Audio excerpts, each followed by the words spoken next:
Happening now on Newzroom Afrika, Channel 405. Your newsfeed PM continues. Good to be with you this afternoon. Now, coming out of that focus on illegal mining and what the government and police and communities have been saying about what needs to happen. It's been the top event of the week. We're joined now in the studio for some more analysis by Nontembeko Luzipo, SAFTU Deputy Secretary General. Nontembeko, good to have you, and thank you very much for coming on this afternoon. As SAFTU, you've issued quite an extensive statement citing the background as to why we get here and why we have this so-called thriving artisanal mining industry to the value of billions. You're estimating it at between 5 to 21 billion rands annually, and some 30,000 artisanal miners that are involved here.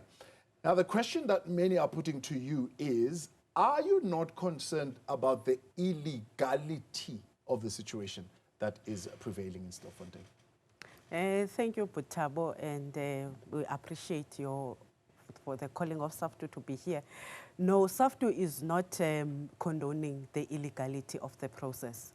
But SAFTU is saying that there should be enforcement of laws, because these things, they keep on happening year after year. It's the different sequence of events. Because if you'll recall, we once had this in Krugersdorp. And there were complaints from the citizen and the community to say, to an extent that when this illegal mining is happening, women, they get to be raped, and others, they are unable to go to school. So that was supposed to be the first time that these things, they alarmed. This one, the government should not only be alarmed by this one, it's not the first incident. And we are saying that when we talk about enforcement, we know that the Mineral Petroleum Development Act, it indicates that when a mine has to be closed, it needs to issue a certificate that the mine, it should be closed. So when these mines are not closed, definitely there is something that will happen. And we are aware that when these miners are underground, they go as deep as when they're underground, you find out the communities, they might not even be safe because there are no regulations underground.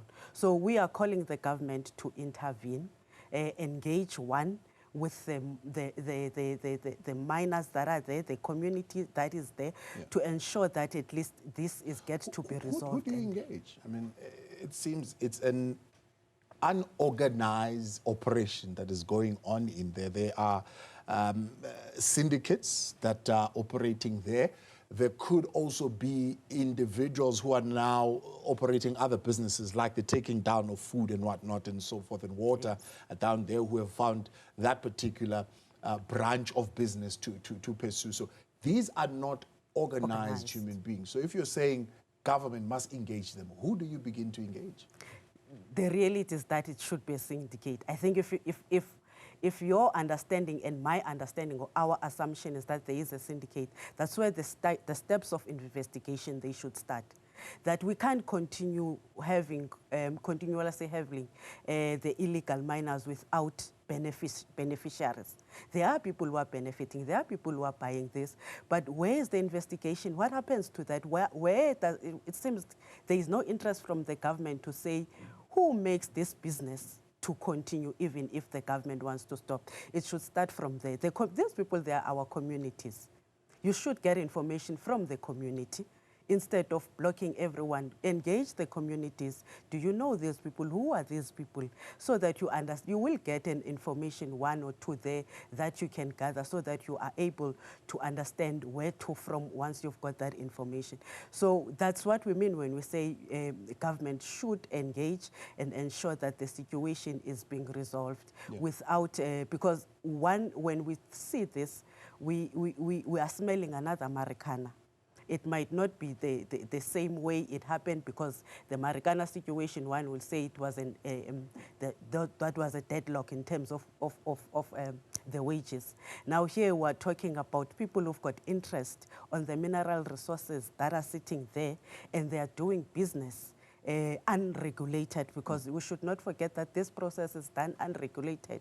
And then we are saying that who are the beneficiaries, which is the responsibility of the government. Who are these people that are consistently benefiting from these people, so that they stop, because it will not stop if we focus on the ones that are underground, up until we know the root cause, because the root cause is the beneficiaries of those that keep on, so that we ensure that the gold that is leaving the country, really the gold that is only the gold that has been digged under the regulations, or there is a mixture, because one sits here and say, what if there is a mixture? Some of these companies, they might be benefiting. But we hear the Hawks, the police are saying they're going after also mining companies, because there are mining companies that are buying this gold. There is, of course, the black market. There is the illicit mineral traders market as well, which they need to pursue. But it is a standoff. You're saying it's not a standoff. It is a standoff. It's a standoff between those who must come out and face the law and the police who are saying, we are not going to go down there because, one, it's dangerous. There are gangs that are armed there. So what's the way of resolving it at that particular point, except for this strategy, which, again, they are not really committed to it. They are saying, yes, we have managed to take some water down, we've managed to take some food down, so that people can eat and gather strength to come out. But their only strategy for the last 3 months has been starve them and they will come up. Thabo, then it tells us that we've got a SAPS that is incapacitated.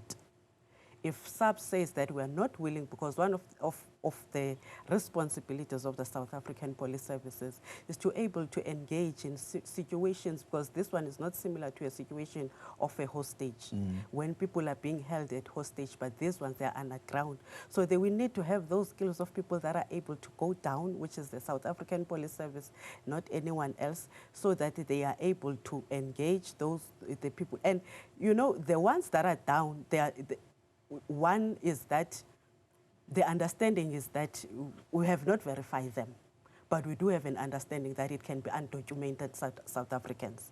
Without even verifying that, that's one assumption. So as they are sitting down there, those are things that we need to verify as to, are they unable to come out on the basis of they fear that they will be arrested because they are undocumented, or they will be arrested because they are doing mining illegally.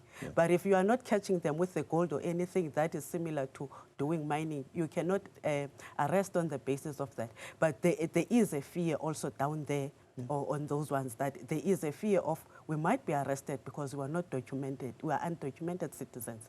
And if we are undocumented citizens, that's when then the responsibility of government comes into account as to how do we arrive to a situation of having undocumented South African citizens that can go down.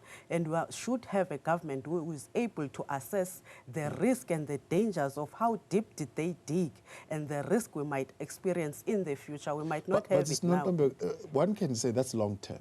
It's good as a strategy long term. You have a mid-term, a long-term, and a short-term strategy that you need. And police can argue to say, it's not that we are not incapacitated. Part of the technique of bringing out criminals in such complex environments is to, the term is called smoke them out. In this particular instance, you don't actually put smoke there so that they come out like you do with bees, but you starve them to come out. It's part of a technique that police use.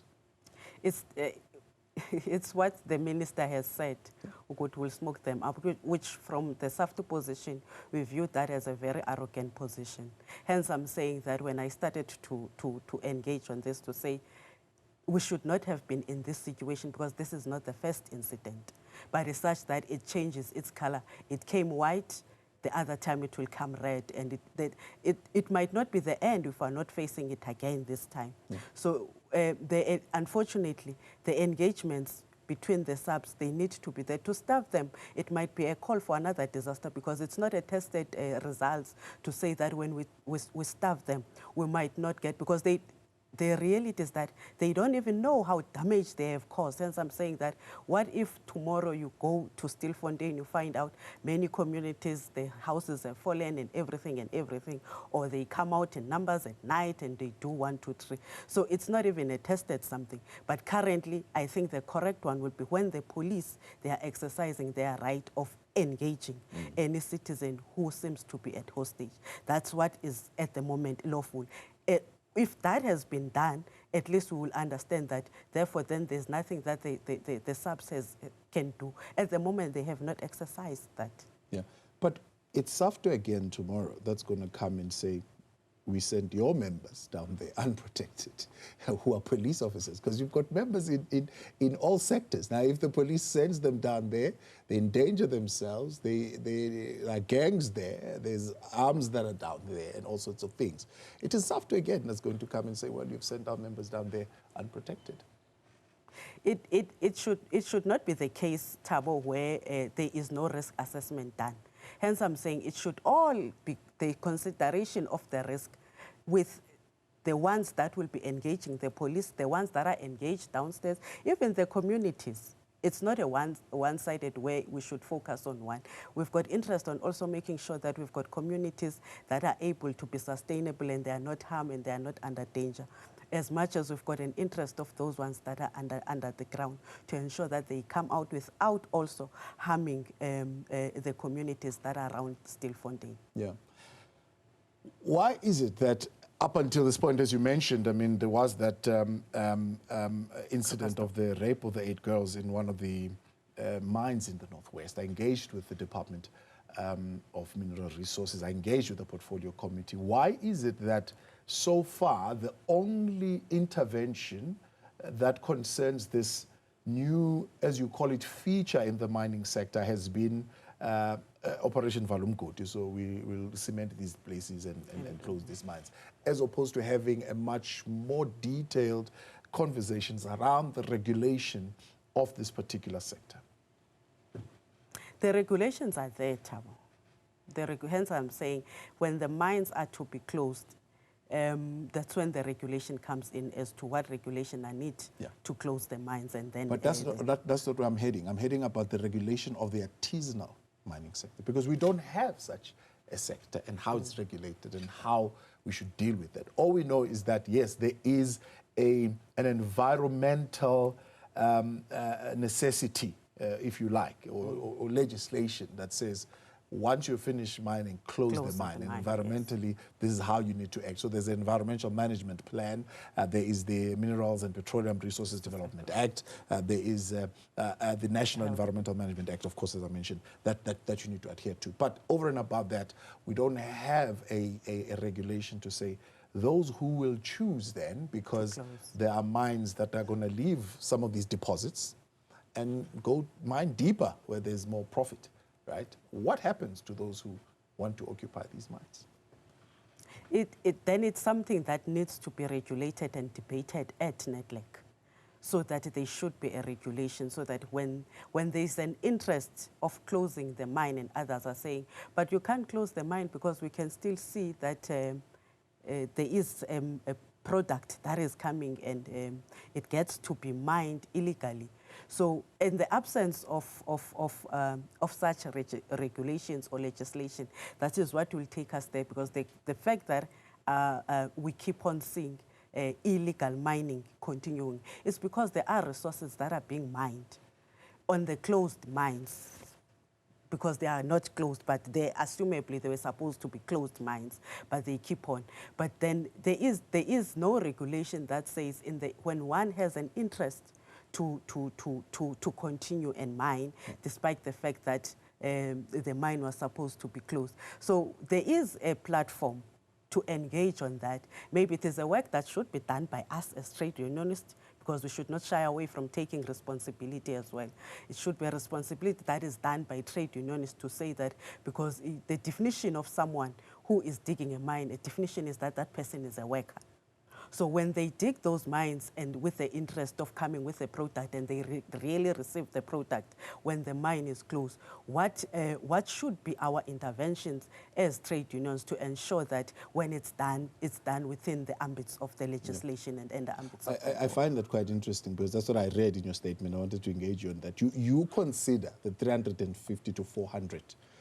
That's the number that the SAPS says they are going with, not the 4,500, but they're saying their own calculation and intelligence tells them that there's some 350 to 400 who are underground. You consider them mine workers, not criminals. Hence, I'm saying anyone who digs a product and come with a product. And I said the reason they continue to dig that product is because there is an income from them. There is a buyer somewhere. When I said the government needs to find out as well as to who is this buyer. Is the gold that is sold also by the legislated mining companies purely the only one that they dug within their legislation, or it's an implication of both?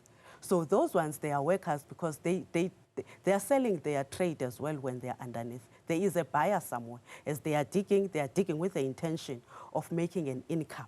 So it becomes a worker, that definition. So hence I'm saying that it's an interesting question when you say if the mine is closed and there is no legislation that says they can continue, what can be done? It is a question that I'm saying that we should not shy away from as trade unions, to say that those ones we define as workers. And they are workers without any legislation or any bosses, or there is a boss sitting somewhere we do not know. So what happens, what engagement also as trade unionists when we take responsibility? What engagement should we have with those people so that we also assist the government to identify the cause of the crisis?